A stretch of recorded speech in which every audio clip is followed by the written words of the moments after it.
Assalamualaikum warahmatullahi wabarakatuh. Selamat pagi dan salam sejahtera untuk kita semua.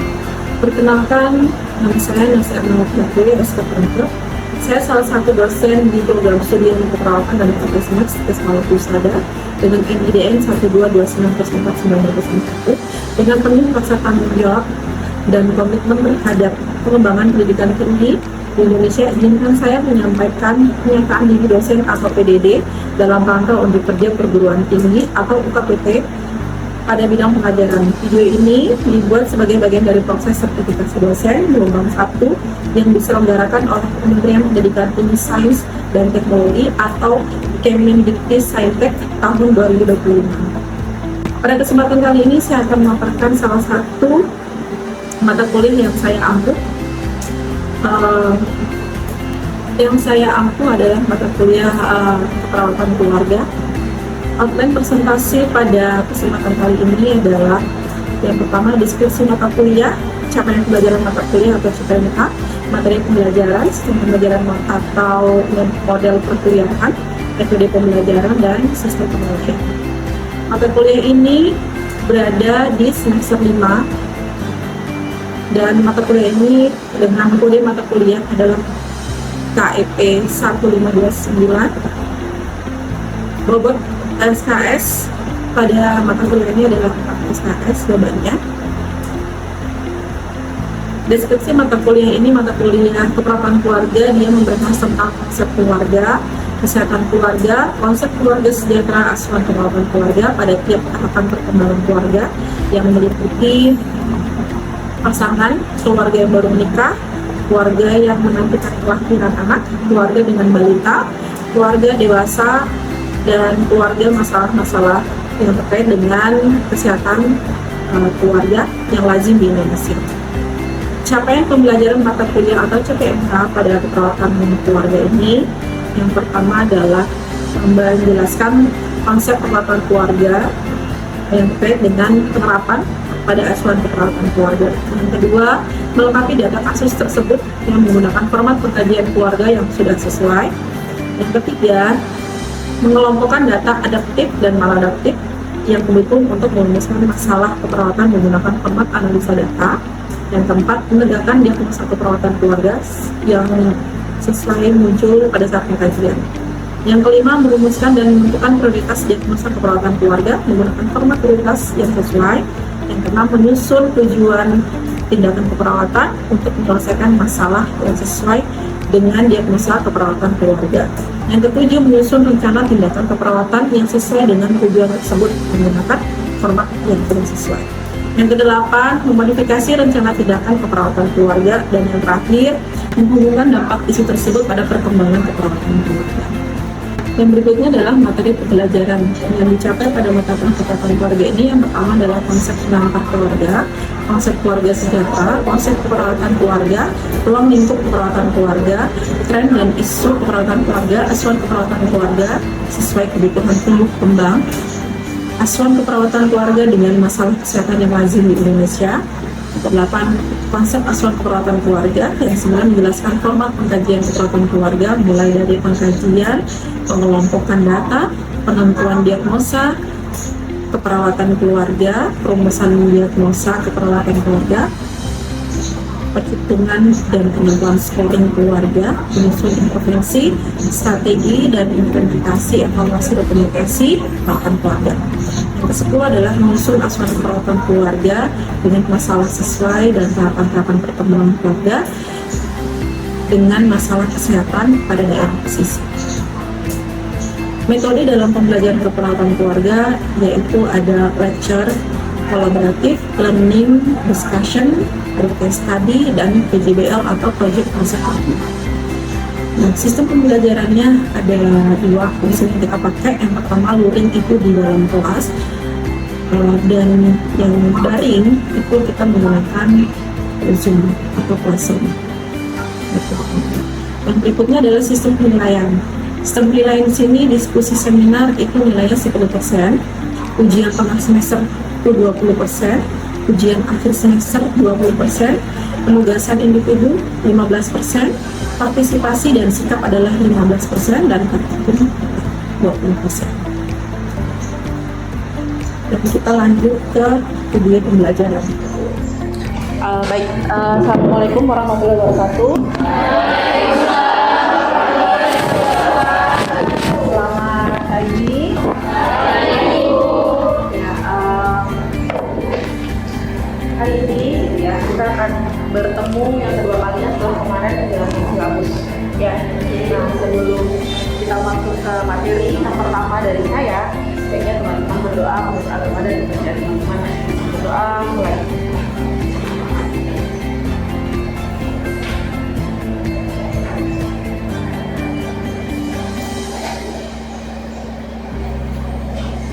Sudah. Oke, gimana sebelumnya kabar hari ini teman-teman bagaimana? Oke, semoga kita selalu sehat ya. Oke, ini adalah pertemuan pertama, materi pertama dari saya tentang konsep keluarga yang nantinya kita akan bahas di dalamnya ada pengertian, struktur, bentuk, fungsi, dan peran dari keluarga. Jadi saya mau tanya dulu nih dari teman-teman, apa itu keluarga?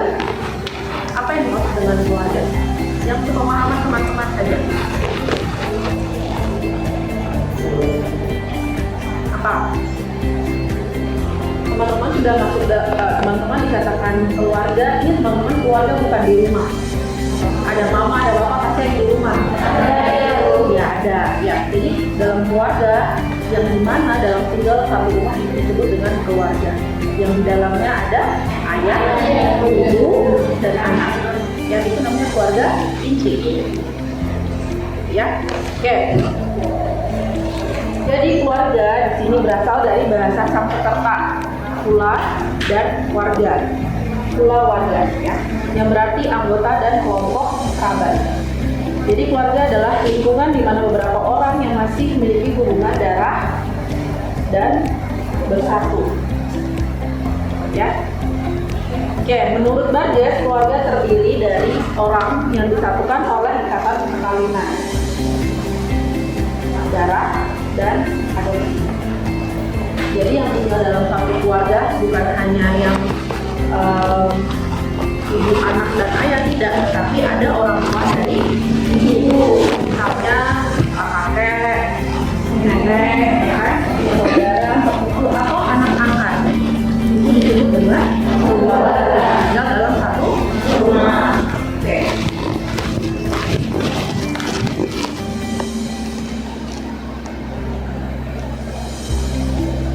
Nah, menurut Departemen Kesehatan Republik Indonesia, di keluarga adalah unit terkecil, ya, unit terkecil dari masyarakat yang terdiri atas kepala, keluarga, dan beberapa orang yang terkumpul di dalam suatu tempat atau di bawah atap dalam keadaan saling ketergantungan.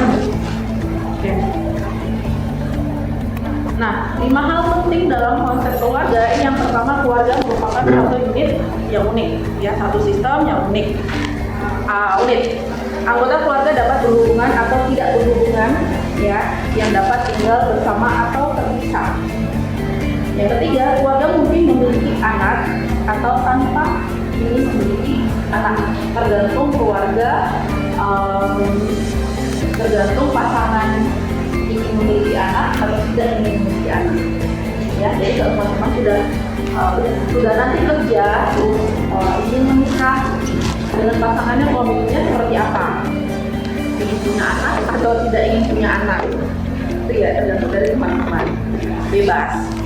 Yang keempat, komitmen saling berketerkaitan antara keluarga harus tetap ada, termasuk rencana masa depan. Ya, tadi ingin memiliki anak atau tidak, terus ingin memiliki bisnis yang lain atau tidak, tergantung teman-teman dan pasangannya seperti apa.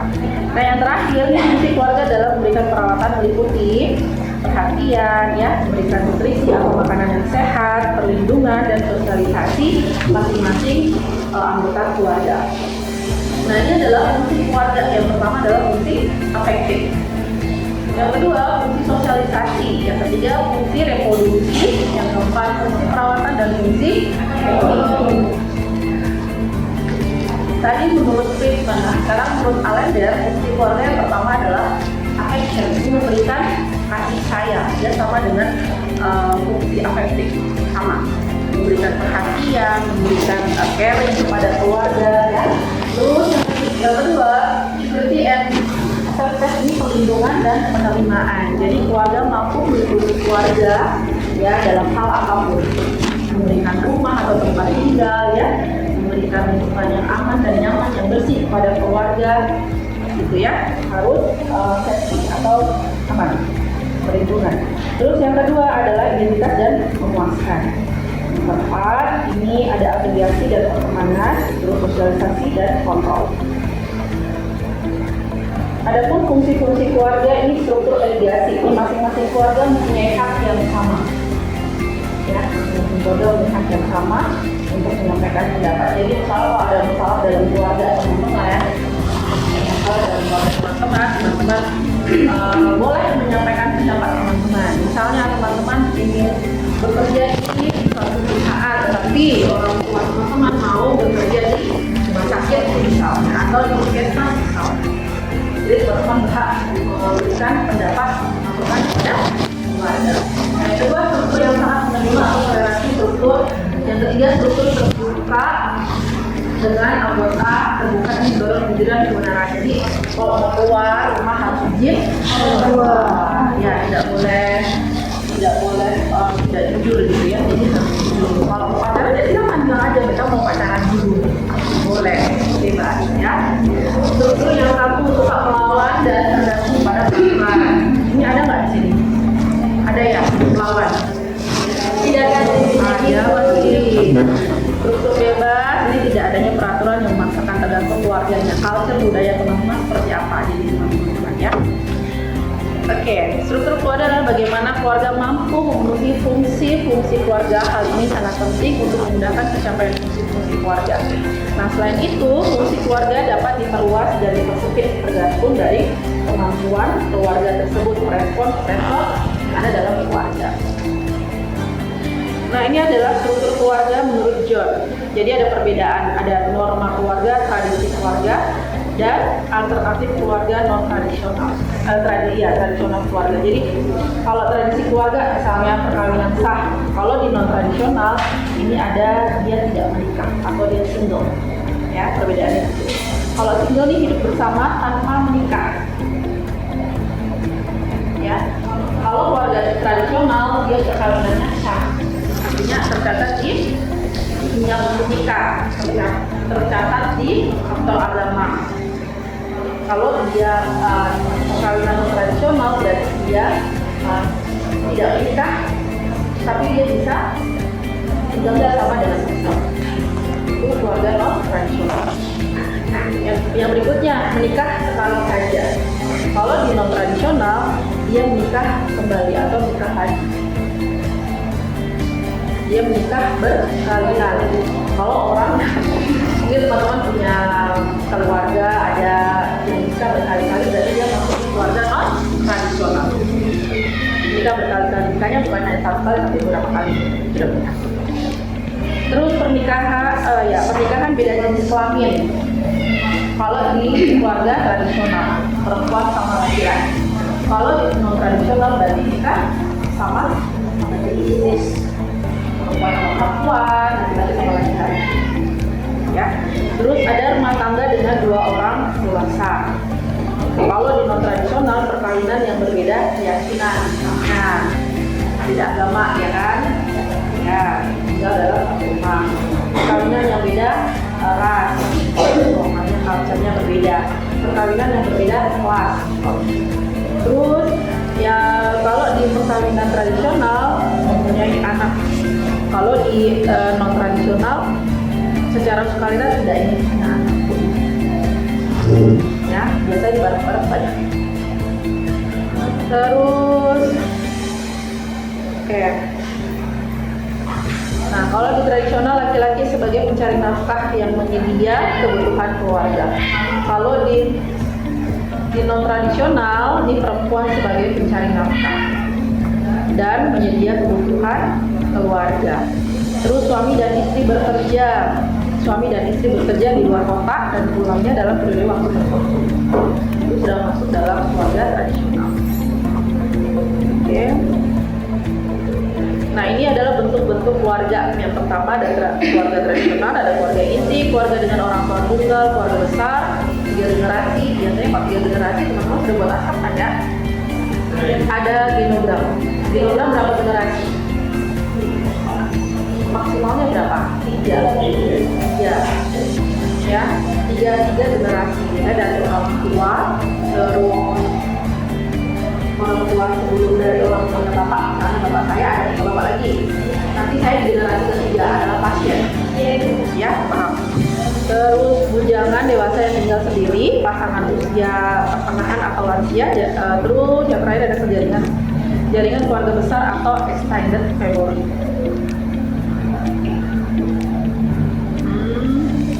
Terus kalau keluarga orang tua tunggal ini hanya terdapat 1 orang tua, misalnya ada ayah sendiri atau ibu saja. Ini memerankan peran ayah dan ibu. Jadi kalau sudah yatim itu bapaknya meninggal ya.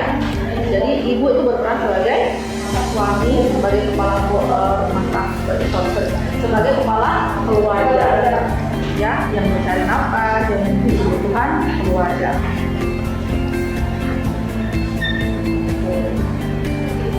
Nah, kalau keluarga besar, ini keluarga inti ditambah dengan sanak saudara yang tadi saya sudah bahas di awal, yang termasuk kakek dan nenek, sepupu atau anak-anak adopsi. Ya. Terus menyebabkan pada umumnya ini penyebabnya biasanya ada perceraian, umur harapan hidup yang meningkat, terus kehamilan di kalangan keluarga baru di masyarakat. Menata kembali peran orang tua dan rumah. Ya, juga rumah.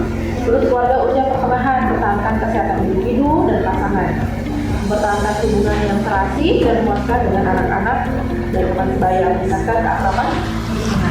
Yang keenam, keluarga usia tua atau lansia.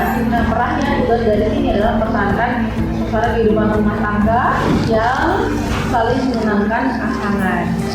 Yang berikutnya adaptasi dengan perubahan yang terjadi, mempertahankan keakraban pasangan, kekuatan fisik ya, kekuatan fisik dari lansia ini harus ditingkatkan. Kenapa? Lansia harus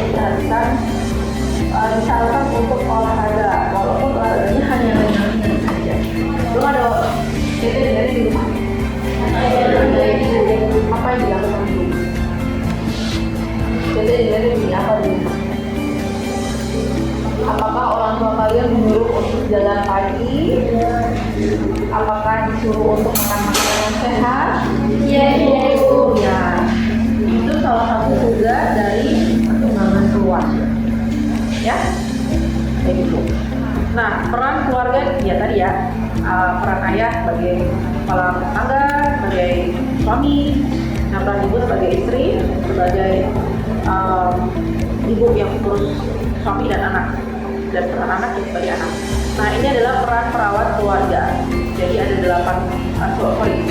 peran perawat keluarga. Yang pertama ada kesehatan, memberikan kesehatan edukasi atau health edukasi. Jadi teman-teman nanti besok-besok kalau sudah pulang ke rumah ya, pulang ke rumah, teman-teman bisa memberikan pendidikan kesehatan kepada keluarga. Misalnya ada papa dan mama yang sakit hipertensi contoh, atau dede nenek yang sakit hipertensi, teman-teman bisa memberikan edukasi. Opa, oma, mama, papa tidak boleh makan makanan yang tinggi garam misalnya. Ya, harus diet rendah garam. Terus tidak boleh kalau misalnya ada asam urat atau osteoporosis, tidak boleh sering-sering mengkonsumsi banyak makanan yang tinggi, purin, sayuran yang hijau itu kurangi. Atau ada yang menderita diabetes mellitus harus dikurangi gula atau karbo. Ya, itu tugas, salah satu tugas teman-teman adalah health education, memberikan pendidikan kesehatan kepada keluarga. Nah, yang kedua adalah koordinator. Koordinator ini teman-teman harus berkoordinasi dengan bidan setempat kah, atau dengan perawat tempat yang ada di lingkungan tempat tinggal, atau dokter di tempat tinggal. Kalau keluarganya teman-teman ada yang menderita sakit. Terus sebagai pelaksana, sebagai monitoring, sebagai advokasi, sebagai kolaborator, fasilitator, konselor penemu kasus, dan modifikasi. Kenapa sebagai penemu kasus? Ini yang sudah dapat di IDK, Dasar Keperawatan.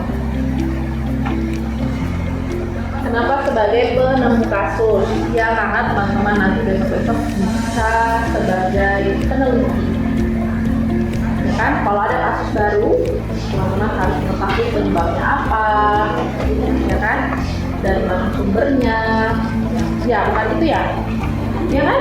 Ini ya harus mengerti ya, ini adalah tugas teman-teman. Dan sebagai modifikasi di sini dilihat misalnya rumah kalian kotor atau berantakan, apa yang dilakukan? Membersihkan ya kan. Kalau di rumah teman-teman ada lansia yang stroke, misalnya orang tua kakek nenek kalian yang stroke, apa yang dilakukan? Lantainya tidak boleh disisir, harus beri pegangan di setiap dinding kalau lansia dengan stroke ya. Dari yang dijangkau lansia, dijangkau kakek sama nenek, misalnya di dinding dinding diberikan pegangan agar mudah berjalan dan tidak mengurangi risiko jatuh pada lansia. Oke, ini adalah prinsip-prinsip perawat, nanti bisa dibaca. Oh, sudah selesai. Iya, itu dari saya. Ada pertanyaan? Silakan. Iya. Baik, terima kasih atas kesempatan pemberian. Perkenalkan, nama saya Fitri Sari Salamina. Di sini pertanyaan saya, apa saja tugas kesehatan keluarga itu? Oke, tugas kesehatan keluarga di sini yang pertama kita lihat ada 5 tugas kesehatan keluarga. Ya. Yang pertama, kalian harus mengenal masalah kesehatan keluarga. Kenapa harus mengenal ya? Kalau misalnya ada papa dan mama kalian sakit, ditahu sakitnya apa, gejalanya apa. Maksudnya apa? Misalnya kalau panas, kenapa sampai panas? Atau misalnya perut sakit, kenapa sampai perut sakit? Jadi harus tahu gejala penyebab, ada gejala penyebabnya. Terus yang kedua itu adalah yang pertama ya, mengenal masalah anggota keluarga. Yang kedua adalah teman-teman harus mengetahui keputusan. Siapa yang mengambil keputusan? Misalnya kalau keluarga yang sudah sakit, ya, ibu yang sakit, siapa yang mengambil keputusan? Ayah. Tetapi harus dirundingkan dulu dengan keluarga. Harus dengan istri, harus dengan anak, harus dengan orang tua. Ini istri saya sakit, ya. Contoh ya, istri saya sakit, saya mau dibawa kemana? Istri saya mau dibawa kemana? Di rumah sakit kah? Atau di puskesmas kah? Atau hanya dirawat di rumah? Yang mengambil keputusan siapa? Ya. Yang ketiga adalah modifikasi lingkungan. Kenapa modifikasi lingkungan tadi? Karena kalau istrinya sudah sakit, ya sudah sakit, kalau sakit diare, jadi harus dijaga makanannya, kurangi sedang. Di bahasa modifikasi bukan hanya lingkungan yang dimodifikasi, tapi makanannya semuanya harus diperhatikan. Terus ada pun memanfaatkan fasilitas layanan kesehatan.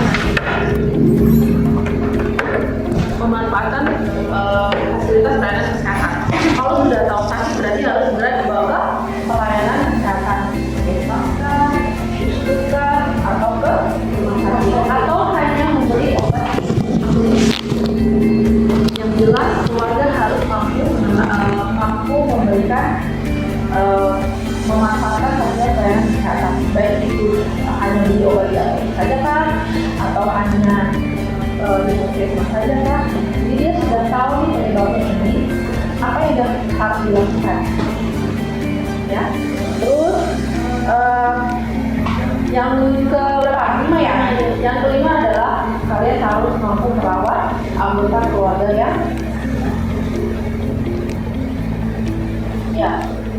Itu adalah tugas dari kalian sebagai keluarga. Sudah tahu punya sakit, apa yang dilakukan di rumah kalau misalnya aktivitasnya jauh, biasanya apa yang diberikan? Apa yang diberikan kalau misalnya sudah trauma? Yang tadi ya, perhatikan makanannya. Ya, makanannya jangan yang keras, jangan terlalu lembut, kan? Terlalu pedas, mampu merawat ya. Jadi perhatikan obatnya, sesuaikan berapa kali sehari itu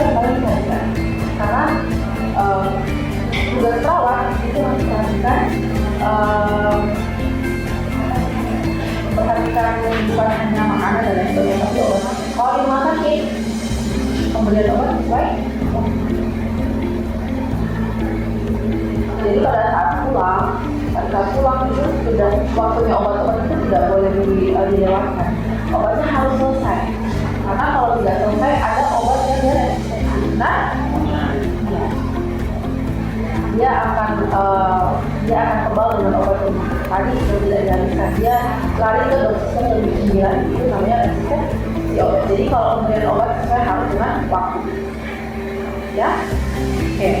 Itu ada 5 dari fungsi tugas keluarga. Ya, oke. Ada pertanyaan ini? Ya, silakan.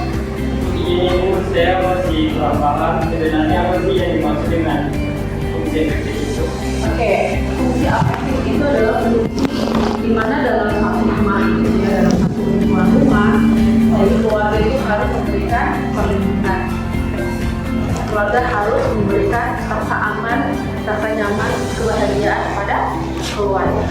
Itu adalah salah satu fungsi afektif yang tadi ya, fungsi afektif, fungsi reproduksi, ekonomi, perawatan, ya kan? Iya. Itu adalah tugas dari jadi kalau di rumah teman-teman orang tuanya gimana, marah-marah atau gimana? Ya itu juga masuk dalam fungsi. Tapi kalau merasa dengan afektif dia harus memberikan keamanan, rasa aman, nyaman, kebahagiaan, ya buat keluarga. Oke, ada lagi pertanyaan? Tidak ada? Tidak ada? Oke, saya ingin evaluasi pembelajaran yang tadi barusan kita selesai. Saya mau tanya apa itu keluarga gini? Ya silakan.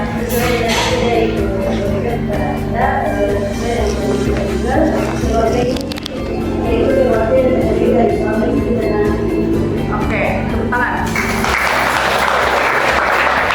Siapa lagi?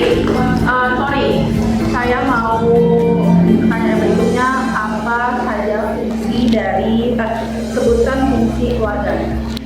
Siapa? Ya. Fungsi keluarga yaitu fungsi edukasi, fungsi reproduksi, fungsi sosialisasi, fungsi perawatan dan fungsi ekonomi. Terima kasih. Oke, tepuk tangan. Yang terakhir evaluasi pembelajaran saya ingin tanya apa saja peran dari perawat keluarga. Ibu, Ya. ada 10 peran perawat. Yang pertama itu health education, kedua koordinator, ketiga pelaksana, keempat monitor, kelima advokat, keenam kolaborasi, ketujuh fasilitator, kedelapan konselor, kesembilan komunikasi, dan ke-20 motivasi. Oke, good. Ikutan. Oke, saya rasa itu adalah pertemuan pertama ya. Sudah selesai materi saya. Nanti masuk berikutnya saya akan review kembali dari ini ya. Dan saya kalau saya ada bahasa yang tidak enak di hati teman-teman, minta tolong maafkan. Nanti kita ketemu lagi di depan insya Allah. Saya akhiri, bisa? Ya, saya akhiri. Wabillahi taufiq wal hidayah.